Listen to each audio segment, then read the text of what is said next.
morning everybody, my name is Crystal and welcome to my YouTube channel. I've got the kettle on for a cup of coffee. Good morning everybody, it's Sunday.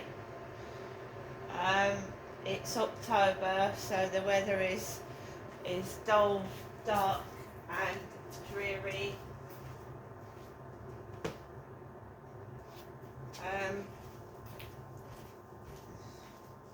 So guys, I'm at home this Sunday in Rochester and let's see what today brings. Alexa, good morning. Good morning and happy birthday to Instagram, launched on this day in 2010. Did you know I'm on Instagram? Give me a follow at Alexa99UK. Alexa, what's the time please? Good morning Crystal. The time is 8:33 a.m. Alexa, what's the date today? It's Sunday the 6th of October. Alexa, what's the weather outlook? Alexa, the weather. Right now in Rochester, it's 11 degrees Celsius with mostly cloudy skies. Throughout the day, you can expect more of the same, with a high of 15 degrees and a low of 11 degrees. Alexa, can you tell me a joke? How is a horse like a pig's foot? They're both trotters. Alexa, whose birthday is it today? Today's famous birthdays include criminal defense lawyer Leslie Abramson, Addison Rae, actress Elizabeth Shue, English actress and screenwriter Emily Mortimer, and Harney. Right. So, good morning everybody. Sunday morning.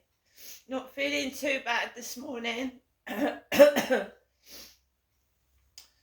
So I've got up a bit later than I normally would have done. I got up at 8:20 on a Sunday morning.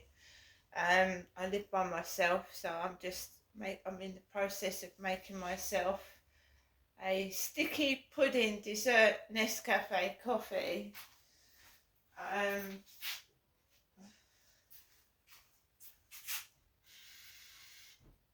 So we're going to go back to last night.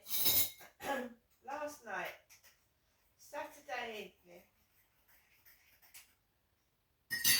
Well, I didn't get any messages. I didn't get any messages at all. The phone didn't make any noise. I had a peaceful, relaxing evening, and I had a relatively peaceful sleep. So I've got nothing to complain about there. No, I've given up internet dating. I didn't think that I would be able to do it, but I have.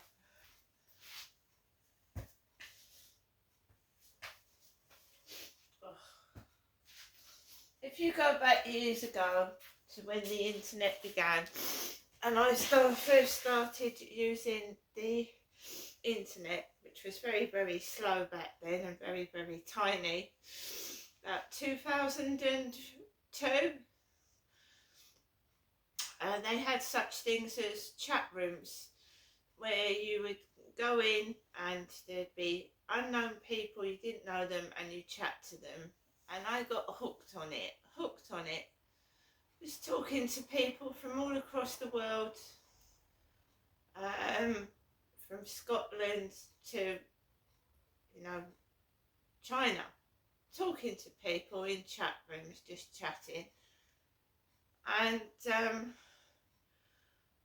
I got hooked on it. I would get home straight in the chat room, chatting, seeing if anyone was in there, and then I gave it up.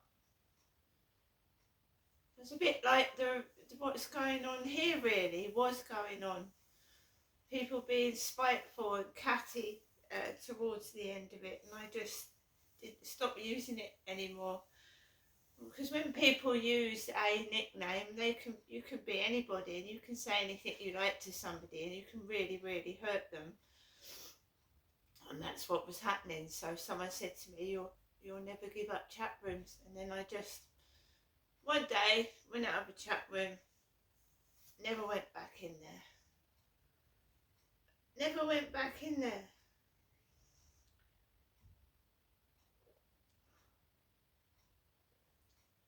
So 3 weeks ago, and I've said it very often, I'm not going to use dating sites again, and I've gone in them. This time, no.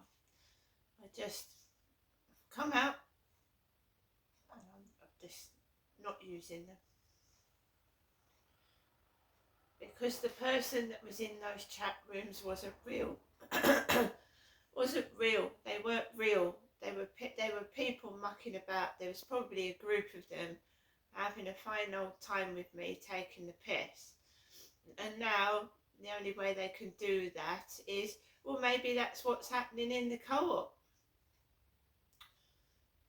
When these people online were taking the piss, they were taking the piss and being cruel to me in text messages. And perhaps now, they are coming out of the woodwork and showing themselves without me knowing who they are.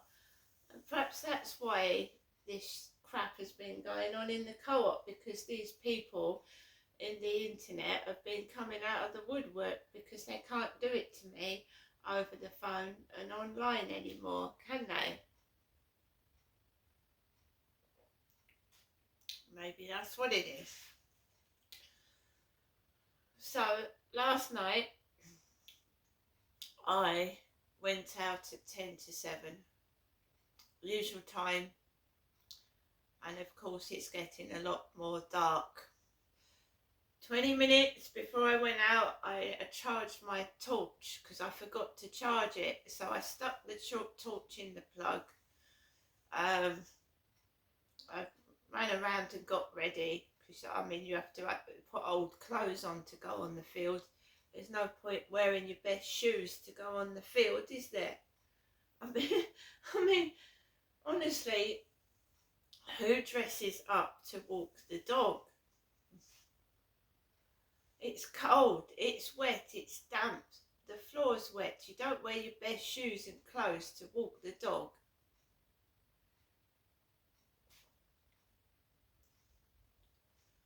I think the best encounters are when you are, like, you're caught and you're your real self, like you've jumped out the shower and, oh my God, there's a knock on the door, you've quickly got to put your clothes on, you've got no time to put makeup on, you just got to be your real self.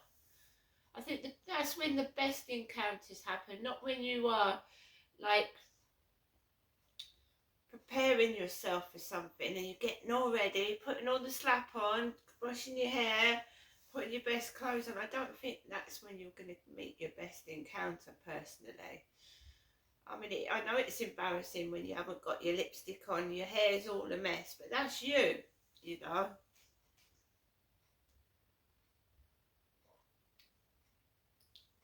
And people you meet need to see the real you, not the plastic one, the one that's supposed to be perfect. So I went out yesterday evening and I've just been in my there's a weird mood. I'm not depressed, but I'm not ecstatic, and it's just like I just don't want to do anything or so I walked around and I walked up onto the field, and there's a bloke coming off the field with 2 dogs, right? And I just doing my own thing. I'm happy by myself. I am. I just am happy by myself. So this guy's going, Reg, because Reg is running after Max. And I'm not stopping. I'm not stopping to speak to strangers in the dark. I don't care who they are. I'm not stopping to speak to strangers. It's dark and all I can hear is Reg. And there's 2 people in my life, well, not in my life, one of them was in Dad's, that I know that's been called Reg or Reginald. It's an old-fashioned name. Reginald. So my dad, when he went to work at Brompton Barracks, there was a guy that he worked with called Reg, who had jet black hair. Same size as the guy upstairs, short and stumpy, and he rode a motorbike and with a helmet. And I never saw Reggie's face. I saw the behind of Reggie's head when my dad went up Ordnance Street, Chatham, because that's where he supposedly lives. Ordnance Street, Chatham. And Dad used to take me to the sweet shops, the newsagents at the bottom of that road, and he bumped into Reg once, but I didn't see his face because he had his helmet on. So I never knew what Reg looked like, one of Dad's work colleagues. And the other Reg was a black doctor I had at Maritime Health, who's my doctor's surgery. His name was Reg. He was a black doctor, and all he kept saying was, "I like your baseball cap."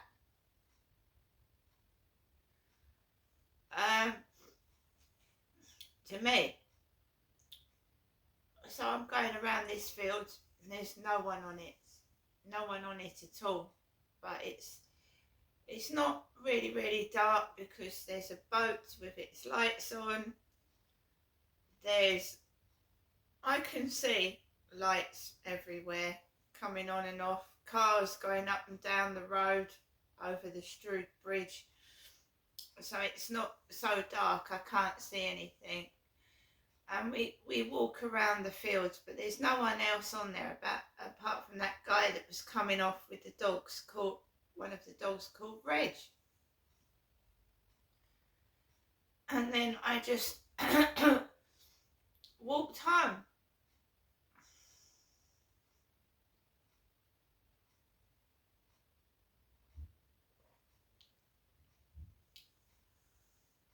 Happy by myself. I think that's the way it will be. I don't want to be controlled, manipulated, obviously told what to do, shoved about and spoken to like shit. So I'm not going to find anybody. No, I'm not. These guys that I were meeting were just using me, manipulating me and treating me like shit, cheating, doing what they wanted. That in a relationship, that's taking someone for granted and just being downright evil. I'm in my 50s now, and I'm just happy by myself. I've come to accept that I'm not, I've tried, and they've all been the wrong type of men, and that's it now. Rather than put myself through constant torture, I'm just gonna be by myself. I've been married, I've had relationships. It's not as if I've never had a relationship, is it? I've had 4 wonderful children, so that's it now. And now people being silly, they can carry on being silly. There's only one person that knows the truth, and that's me. I'm a woman, and obviously when you go online, there's some really nasty people that spread vicious rumours because they are insecure, jealous, and just spiteful. And a man that knows he's not going to get a woman that he wants because she doesn't want him is going to go around spreading the most horrendous rumours. And if people believe it, that's their problem, because I know what and who I am, and that's all that matters. And anybody else believing stupid rumours and lies needs to see past why this monster is doing that. And they are a monster. Somebody that's spreading rumours that a vulnerable woman is a man and dangerous is obviously unhinged and not well as well.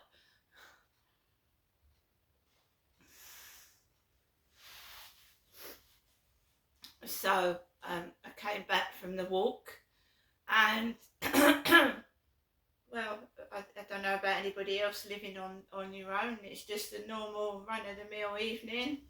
I don't go out to pubs and clubs at night, not round here, not on my own anyway. If you've got groups and groups of friends, that's cool. But you know, life is unpredictable, and you can be in a group of people and still end up on your own. And one of those examples is Amy Winehouse, right? She died in her flat undiscovered for hours, yet she had a boyfriend and loads of people. It doesn't matter how many people that surround you, how many people are in your life, you can still be miserable and unhappy because Amy Winehouse was. It's inside you. You've got to love yourself and look after yourself, because nobody else can and nobody else will. So I thought, right, Netflix, learn a bit of Polish, Netflix. I mean, my little chihuahua, he curls up on my lap. What more could I ask for? I'm a cat. So I have my dog on my lap, my cat here, and I can't move for them. They won't leave me alone. They love me more than any human could.